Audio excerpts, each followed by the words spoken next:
అందరికీ నమస్కారం అండి. జగద్గురు శ్రీకృష్ణ ఛానల్కి స్వాగతం. ఈరోజు భాద్రపద మాసపు శనివారం. పరమ పవిత్రమైన స్వామివారి కథలను భక్తి శ్రద్ధలతో విన్నవారికి స్వామివారి అనుగ్రహం లభిస్తుంది. ఇక కథ. నైమిసారణ్యం మహా తపస్సంపన్నులకు సకల మునులకు నివాసమైనది. అందరూ కూడా యాగంలో పాల్గొని భక్తి శ్రద్ధలతో చేస్తున్నారు. ఆ యాగస్థలాన్ని దర్శించడానికి సూత మహర్షుల వారు అక్కడికి వచ్చారు. సూత మహర్షి ఆ ఆశ్రమానికి రాగా సౌనకాది మహర్షులు అతనిని ఆసనంపై కూర్చోబెట్టి ఆర్ఘ్యపాద్యాలను సమర్పించి ఆయనను సత్కరించారు. అనంతరం వారు ఇలా ప్రార్థించారు.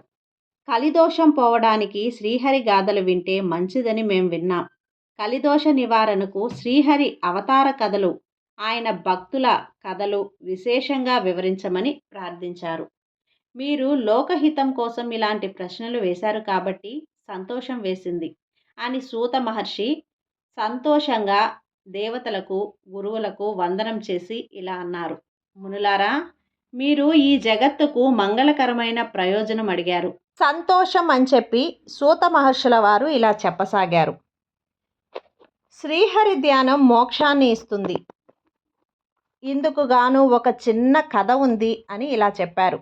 పూర్వం కంట్వాకుడు అనే రాజు రాక్షసులకు దేవతలకు జరుగుతున్న యుద్ధంలో దేవతలకు సాయం చేశాడు. ఆ యుద్ధంలో దేవతలు విజయం సాధించారు. దానితో వారు కంట్వాకునికి ఏదైనా వరం కోరుకో అన్నారు. నా మరణం ఎప్పుడో చెప్పండి, తెలుసుకోవాలని ఉంది అన్నాడు కంట్వాకుడు. మీ ఆయుష్ కేవలం ఒక ముహూర్త కాలం మాత్రమే ఉంది అని చెప్పారు దేవతలు. ఆయన వెంటనే భూలోకానికి వచ్చి తపస్సు చేసి ముక్తిని పొందాడు. నేను ముక్తి కలిగించే భాగవత పురాణం చెప్తాను విను. రాజ్యం, పుత్రులు అనే అన్ని మమకారాలు వదిలి ఆ భగవంతుని పాదాలపై మనసు నిలిపి ఏకాగ్రతతో ధ్యానం చేసిన విష్ణు పదం చేరవచ్చు అని భాగవత పురాణం చెప్పడం మొదలుపెట్టాడు. ధనం, పుత్ర వ్యామోహాలను వదిలి ఆ మనస్సు నారాయణి పాదాలు పద్మములపైన నిలిపి మనస్సు ఏకాగ్రతతో ధ్యానం చేస్తే వైకుంఠం చేరవచ్చు. యోగికి భక్తి లక్షణమైన యోగము త్వరలో సిద్ధిస్తుంది అని సుఖమునితో మహాత్మా, ధారణ ఎలా నిలుస్తుంది చెప్పండి అని అడిగాడు పరీక్షిత్తు. సుఖమహర్షి ఇలా చెప్పాడు. పూర్వం బ్రహ్మదేవుడు భక్తి వలన మోక్షం సిద్ధిస్తుందని నమ్మకంతో ఆ మార్గంలో శ్రీహరిని ఆశ్రయించి ఆయన అనుగ్రహం పొందాడు. శ్రీమన్నారాయణుని మనసులో నిలుపుకొని సేవించాలి. అప్పుడు జ్ఞానం, ముక్తి కలుగుతాయి. వాసుదేవుని కథలు మక్కువతో వింటూ కాలం గడిపే వారి జన్మ సార్థకమవుతుంది. మనం జీవించి ఉన్నప్పుడు శ్రీహరి పాదాలు ఆశ్రయించి ఈ సంసారం అనే సముద్రం దాటి తరించాలి అని చెబుతున్న సుఖమునితో శ్రీహరి వేరువేరు అవతారాలు ఎందుకు ధరించాడు అని ప్రశ్నించాడు. అందుకు సుఖమహర్షి ఇలా చెప్పసాగాడు. ఒకసారి నారదుడు భృగు వద్దకు వెళ్ళి దేవతలందరితో నీవే సర్వాధికారినివి, నీకన్నా పైన ఎవరూ లేరు కదా అన్నాడు. దానికి బ్రహ్మ నవ్వుతూ, నారదా, నేను స్వతంత్రుడను కాను. ఈ సృష్టికి కారణం ఆ విష్ణుమాయ. ఆయన అంతా నిండి ఉన్నాడు. ఆయన మహిమ ఎవరూ తెలుసుకోలేరు అని శ్రీహరి లీలలు ఇలా చెప్పసాగాడు. ప్రాపంచిక విషయాలు వినటం వలన వ్యర్థమైన చెవులు శ్రీహరి గాథలు విని ధన్యమవుతాయి. హిరణ్యాక్షకుడు భూమిని చాపగా చుట్టి సముద్రంలో వేశాడు. శ్రీహరి యజ్ఞ వరాహావతారం ధరించి అతని సంహరించి లోకరక్షణ గావించాడు.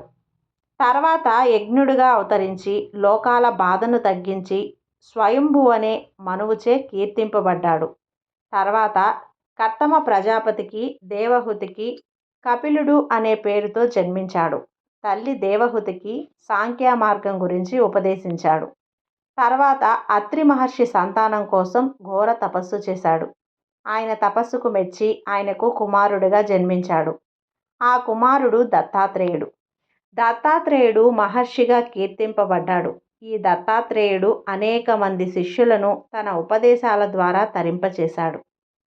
సృష్టి ప్రారంభంలో బ్రహ్మ సన అని పలుకగా సనక, సననంద, సనత్కుమార, సనత్సుజాతుడు అనే నలుగురు బ్రహ్మమానస పుత్రులుగా జన్మించిన ఈ లోకంలో ఆత్మతత్వాన్ని వ్యాపింపచేశాడు. వీరి పేరుకు నలుగురు అయిన విష్ణు అంశతో ఈ నలుగురే ఒకరే. ధర్ముడు దాక్షాయిని దంపతులకు ఆ హరి నరనారాయణులుగా జన్మించాడు. ఈ నారాయణులు పావనమూర్తులై మహాతపోనిష్ఠులైనారు. వారి తపస్సు భంగం చేయు దేవేంద్రుడు రంభ, మేనక మొదలైన అప్సరసలను పంపాడు. వారి విలాసాలకు నారాయణుడు నవ్వి తన గోటితో తొడపై గీయగా అందు నుండి ఊర్వశి పుట్టింది. తమకన్నా అందంగా ఉన్న ఊర్వశి అందచందాలకు అప్సరసలు సిగ్గుపడినారు. ఆమెను తమ నాయకురాలిగా చేసుకొని ఆమెతో స్వర్గానికి వెళ్ళిపోయారు. ఈ విధంగా నరనారాయణులు తమ తపోబలంతో కామక్రోధాలను జయించారు. ఇలా కీర్తి గడించారు. స్వయంభువ మనువుకు శతరూపాదేవి ఇద్దరు కుమారులు కలిగారు. వారే ప్రియవ్రతుడు, ఉత్తానపాదుడు.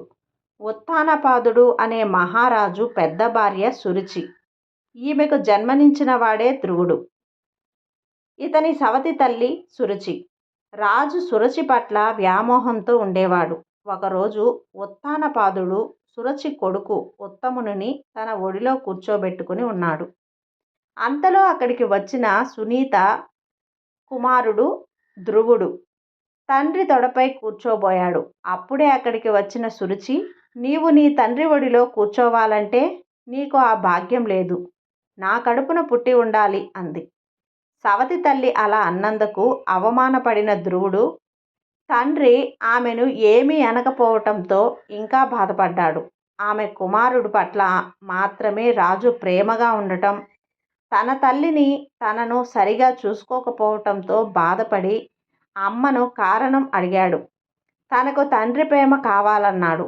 నీ తండ్రి నన్ను దాసి కంటే హీనంగా చూస్తున్నాడు అని చెప్పి బాధపడుతుంది. తన చేతిలో ఏమీ లేదని శ్రీహరి మాత్రమే చేయగలడని చెప్పడంతో ఆ పసిబాలుడైన ధ్రువుడు అడవికి వెళ్ళాడు.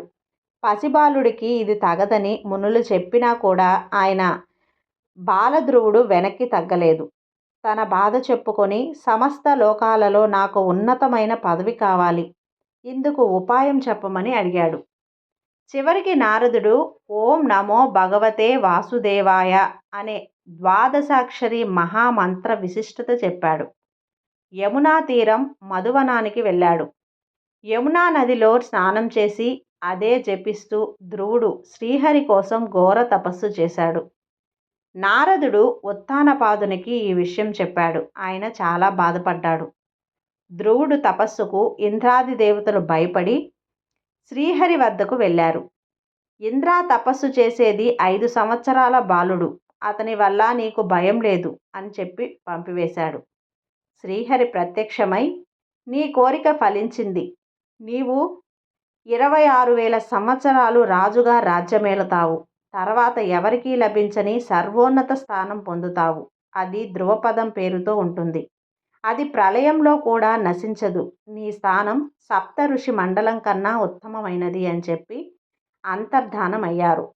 అయ్యో, నేను విష్ణుమాయకు లోబడి మోక్షం కోరుకోవటం మర్చిపోయాను అని బాధపడి ధ్రువుడు నగరానికి వెళ్ళాడు.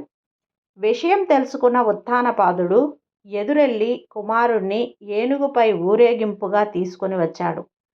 సవతి తల్లి కూడా సంతోషంగా ఉంది. సునీత సంతోషించింది. ధ్రువుడికి యుక్త వయసు రాగానే రాజు పట్టాభిషేకం చేసి అడవికి వెళ్ళిపోయాడు. రాజు ఉత్తముడు యక్షునితో కలహించి వాని చేతిలో మరణించాడు. దాంతో సోదరుణ్ణి చంపిన యక్షునిపై యుద్ధం చేయడానికి వెళ్ళాడు. వాడు పారిపోయి వేలాది సంవత్సరాలు రాక్షసులను, వేలాది మంది యక్షుల యుద్ధం చేయడానికి తీసుకుని వచ్చాడు. ఋషుల సలహాపై శ్రీహరిని ధ్యానించి నారాయణాస్త్రం ప్రయోగించాడు. శత్రువులు అందరూ మరణించారు. మునులు కుబేరుడు కోరగా యుద్ధం ఆపేశాడు. కుబేరుడు వరం కోరుకో అన్నాడు. విష్ణుభక్తి నాకు స్థిరంగా ఉండేలా వరమిమ్మవని కోరుకున్నాడు. కుబేరుడు తదాస్తు అని చెప్పి అంతర్ధానమయ్యాడు. రాజ్యపాలన అనంతరం విష్ణుపదం చేరి విమానంలో ఉండగా తల్లి గుర్తుకు వచ్చి ఆమె వల్లే కదా నాకు ఈ హరిదర్శనమైంది. ఆమె లేని భాగ్యం నాకు వద్దు అన్నాడు. విష్ణు భటులు ఈ బంధాలు ఈ లోకంలో ఉండవు అన్నారు.